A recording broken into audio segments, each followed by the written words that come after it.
Welcome back, everybody. This is Eric and Tim here with Iraq Veteran 8888 and Military Arms Channel.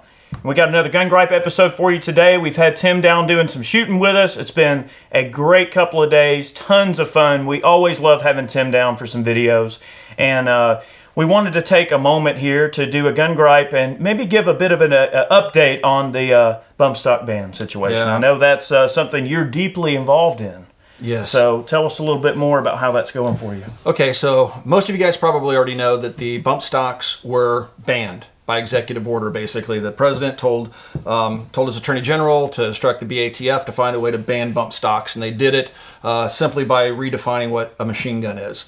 And that's kind of a simple version of it. It's a little bit more complex than that. So basically, with the stroke of a pen, what was once legal now became illegal. And now if you're in possession of a bump stock, technically, you're in possession of an illegal machine gun. If you had an M16 that was unregistered in a bump stock, they carry the exact same penalty under the law, which is 10 years in prison at a minimum and a $10,000 fine or something like that. So it's no joke, right? And the biggest problem with that is, first of all, it's private property. The government has seized private property without due process, and they're going back and retroactively enforcing a law. So they've just did an end run around Congress, around the grandfather clause. So many things were done wrong, right? And so several entities decided to sue the government over what they were doing.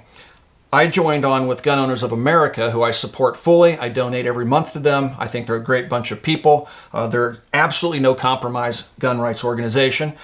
And they filed a lawsuit, and I signed on to that lawsuit. So I'm part of that group that's suing the government. So when that law went into effect, as we were approaching the effective date of that rule change, I should say, we made motions to the circuit court to have a stay. So basically, we're asking the court to do a stay, which would mean that you would be able to keep the bump stocks until it was litigated in court. Okay. Well, the district court said, nope, not going to happen. So then GOA immediately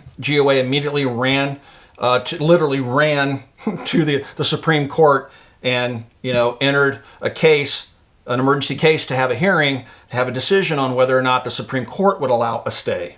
Okay. The Supreme Court also denied our stay, and everybody else's. And so the Firearm Policy Coalition and other entities had done similar things. Right, so all of us, for the most part, had our stays denied. Now, the Firearms Policy Coalition, there's some ambiguity there with what happened. If you're a member of certain groups, you may be protected because certain groups were given a stay. But in general, there's no stay. So it's really strange when a court doesn't issue a stay on something. If it was any other political type of arrangement, if it was a freedom of speech issue, or if it was anything other than firearms, it seems that they always issue a stay. Right. And that's what really baffled the minds of the GOA attorneys. They said in one of our many conference calls, this is the most cut and dry case. If you're truly unbiased politically and look at the facts of the case, a stay at a minimum should be given, and the Supreme Court should determine that they can't take the bump stocks away, especially by the means in which they've done it. Oh, yeah. So it's definitely politically motivated. It is coming from the highest levels of government that are doing this. It's trickling down from the presidency through the circuit courts to the end user, to where now if you're in possession of one of those stocks, you are in possession of an illegal machine gun. It's not over. That's the important part, okay? So we've all kind of gone radio silent. We're not talking about much because there's nothing much happening. Now it has to be litigated in the circuit court. We're in the 6th District Circuit Court, which is in Michigan, so I'll probably have to go back and forth a few times to be in court.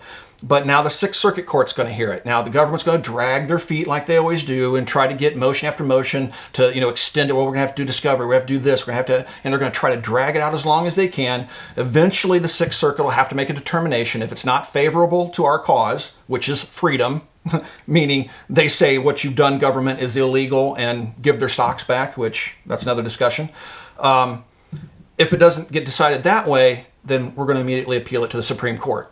Now, that's where, if we get a second term with President Trump, hopefully he'll get at least one more seat on the court that may be favorable to the Second Amendment. We don't know. I mean, even Gorsuch and those guys, a lot of these guys are wishy-washy on Second Amendment issues. They really are.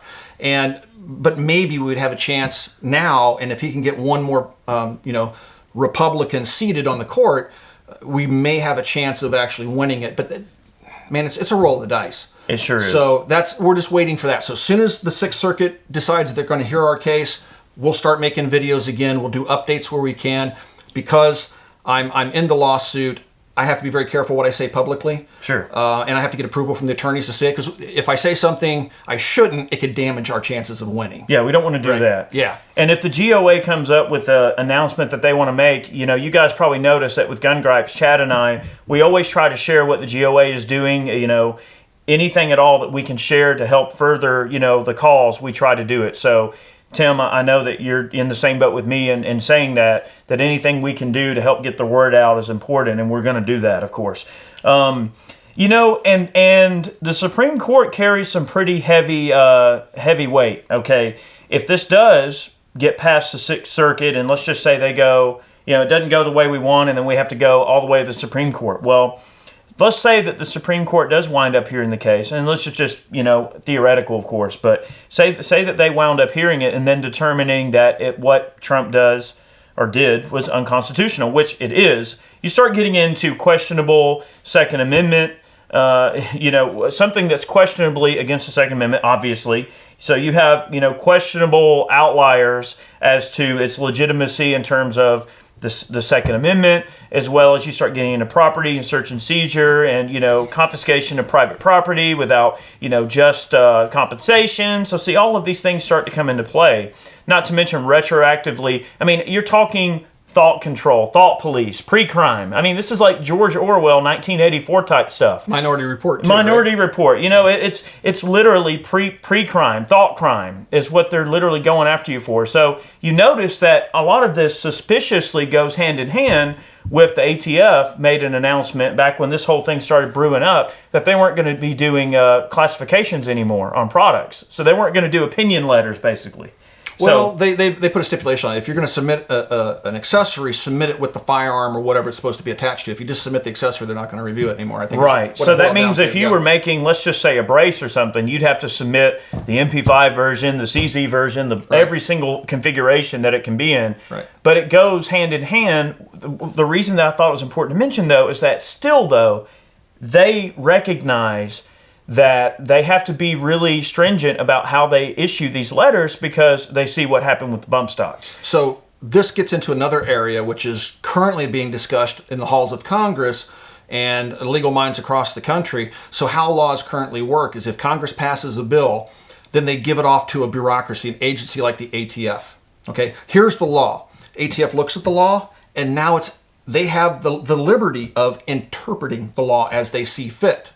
Okay, so the ATF can look at a machine gun as a device that it cycles multiple times with one function of the trigger. Well, they can drill down into that with no oversight and completely redefine the nature of that law through interpretation, and they have that ability right now. And many agencies, not just ATF, but the FCC, the FAA, the EPA, all these bureaucracies are taking law and twisting them for political purposes and doing things they were never intended to do with them. Goes back to, you remember when they were talking about banning 7N6 from import? The two Congress people that sponsored the original ban on armor-piercing handgun ammunition wrote a letter to the ATF and said, what you're trying to do violates the spirit of the law. That is not our intent. We never intended to include rifle calibers in that law. And ATF just said, oh, well, it's our power, and they did it anyway. So there we had the lawmakers saying, no, ATF, that's not the intent of the law. And ATF's like, well, it's within our power and we're going to do it.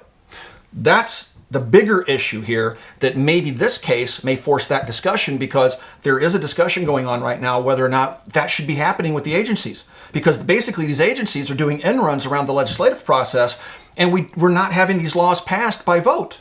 It's being passed by a bunch of bureaucrats. You don't know their names, and they're basically appointed for life. And they're making decisions about our liberty. And that's the bigger part of this. So when we were saying it's not about the stocks, it's not about the stocks, guys. It's about internal and external oversight. There needs to be an entire system that is set up to prevent those types of things from happening. There needs to be there needs to be some policies in place. I mean, that's why we have separation of powers in government, guys. I mean, that we've said it all along, Chad and I have, in these gun gripes, so that, there's a reason that our government is set up to function the way that it is, and it's to prevent one person from having a whole bunch of power over a whole bunch of people. That's why you have separation of powers and different branches of government. So that goes through a process, and it's a vetted process that involves elected officials. And when you have agencies that can basically just go around it, like here's a fence. We're going to go around that. They're literally just going, all right, well, we don't care what's on this paper. We're just going to do what we want.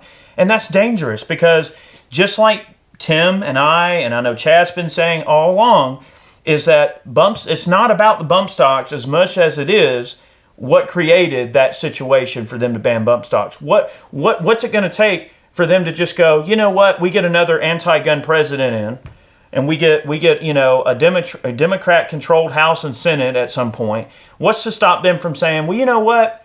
Since we ban bump stocks, let's ban all semi-automatics. Let's ban anything that can accept a magazine. I mean, the floodgates will open, and they can do whatever they want. I think it was Kamala Harris, one of the 2020 presidential candidates, said that if she becomes president, she's going to sign an executive order banning FFLs, yanking all of our licenses. That's the precedent Trump set when he did this. By executive order, they're going to govern by executive fiat. They're doing end runs around Congress. I mean, you can't do that. But yes, you can, because Trump just did it. So it's a huge mess, and it's been a cascading event since 1934 when the NFA was first passed. That NFA should not exist. Every single gun law is unconstitutional. Of course. And if you're watching this, some of you may be thinking that's an extreme position to take. It is not an extreme position to take. It's the truth. It's the constitutional truth. Now, if you don't like that, bring the states together and vote to ratify a different amendment. That's what it would take. But Congress passing bills that restrict our Second Amendment rights are 100% unconstitutional, therefore illegal. Sorry, I just had to say that. No, I agree.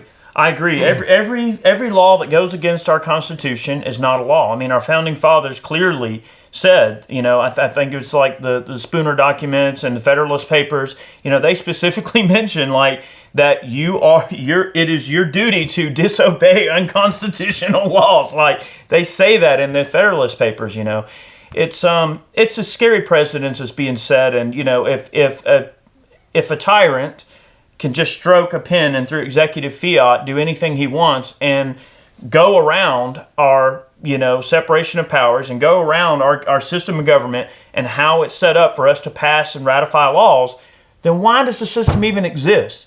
Why aren't we a monarchy then? If a king with a pen can just swipe a pen and that's the law of the land just overnight, well then why do we even have separation of powers? Why even have all this system set up if we're not going to enforce it and use it and hold these people accountable that are doing things?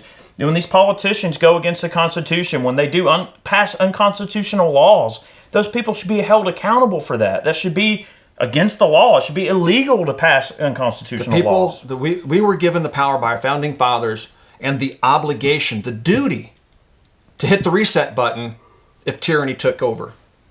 And the question is, have we hit that point yet or not? I don't know. I'm not going to tell anybody to go out and start a civil war. But what I'm saying is the ultimate power of government was placed in our hands, the people, for a reason, because we're governed by consent. Our government exists by our consent.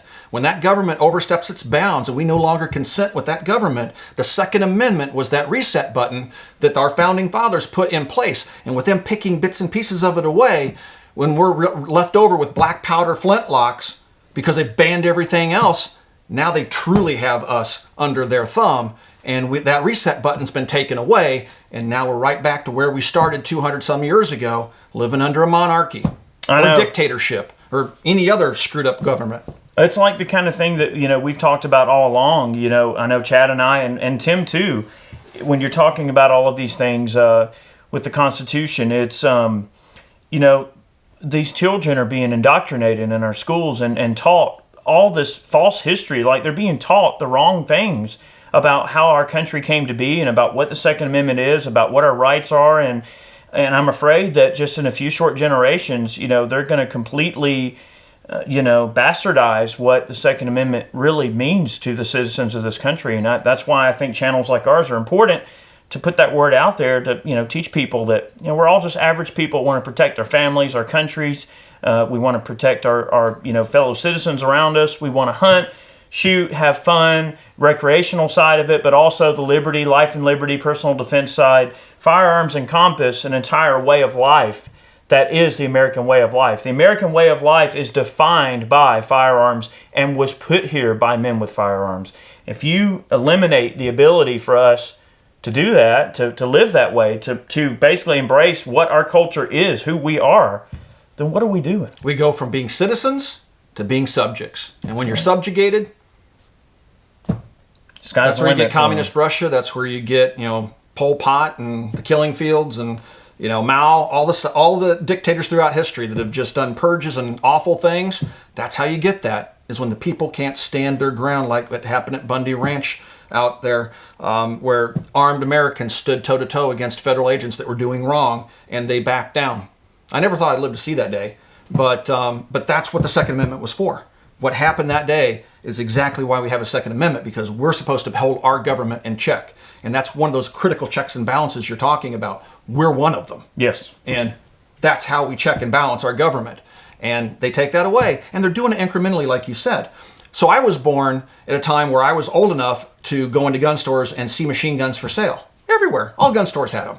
Heck, you could get them out of hardware stores in those days. Then I remember when the '86 machine gun ban happened. Now, anybody born after 1986 that never knew life with machine guns, now we're arguing with our own community when I say repeal the NFA. There's 25-year-old gun owners going, what do you want with a machine gun? That's dumb. They never had them. And they believe the hype that if everybody has a machine gun, there's going to be running gun battles in the streets. And the reality is there's maybe 3 instances since 1934 where a legally owned machine gun was ever used in a crime. And then you've got people like me who my entire life I've been into firearms, and I'm a section of the populace that feels a severe disenfranchisement. If that's a word, yeah, that's a big word. But I feel disenfranchised because I've never been able to walk into a gun store and just, hey, I want that machine gun. A guy like me, I'll never know what that's like. But it doesn't mean that it's going to make me not want to fight for people to be able to buy machine guns again. I want the NFA repealed. I want to be able to go into a store and buy a machine gun. Right. It's a completely normal thing. So if people can own them, and they do, in case you don't know, yeah, people own miniguns. There's transferable miniguns. There's transferable M16s and belt feds and all of this stuff. You can legally buy hand grenades. Oh, God, all kinds of stuff. So if the government's not saying, oh, you can't own that, but if they make it where it's nearly impossible for someone to have it, well, then it might as well be illegal. Yeah. Because, unless you have 30, 40 grand sitting around for an M16, you're SOL. You're just not going to be able to deal with it. So, guys, if GOA makes any announcements in regards to the bump stock litigation and all the whole case with Tim, we will definitely make a video about it, and I'm sure you'll hear from Tim as well. But stay tuned. We have many more gripes on the way. Guys, I definitely want to thank you all for watching today's video. And Tim, thank you for being here with us. Thanks for having me, man. Yeah, man. It's always a pleasure. Make sure you go subscribe to Tim here, Military Arms Channel. He's a great dude, really good content. Make sure you're following him. And all of our folks that support us on Patreon, or if you purchase man cans, that's a monthly mystery box that we sell. Or if you purchase t-shirts over on our website or any of the merch that we sell, all those funds go right back into supporting our channel. So if you'd like to support us, that's the most direct way. Also, Tim here, he is 100% Patreon supported in terms of his channel. So if you want to support Tim at Military Arms Channel, make sure you go over there and join his Patreon and consider donating a few bucks each month to help support his efforts. Also, I would strongly recommend joining the GOA and supporting the GOA as much as you can, because they are doing a lot of good work in putting these things forward. Tim is literally involved directly with them, so there's many ways that you can support what we're trying to do. So thank you all very much. You got anything, Tim? No, Eric, you covered it. Thanks, guys. Thanks for the support. If you want more information about the GOA, it's Gun Owners of America. You can Google them. I recommend at a minimum signing up for their action alerts. They're not going to bombard you with junk mail and stuff like that, but anything that happens from a Second Amendment perspective, they're going to send you an alert, give you the information you may need. Joining is just a few bucks a month, or you can do a one-time annual membership, or you can swing by Copper Custom. Anything you buy there is, you can, as you're checking out, you can get a free 1-year membership just to try it out, stick your toe in the water, see if you like them. They're not like the NRA that's going to blow up your mailbox once they got your mailing address with a bunch of junk mail. That's not what they do. Every penny that they get goes right into the fight, and that's why I support them. Absolutely. Thanks, Tim, for being on the channel with us today. Guys, thanks so much for watching. We really appreciate all of you. Have a great day. Many more videos on the way.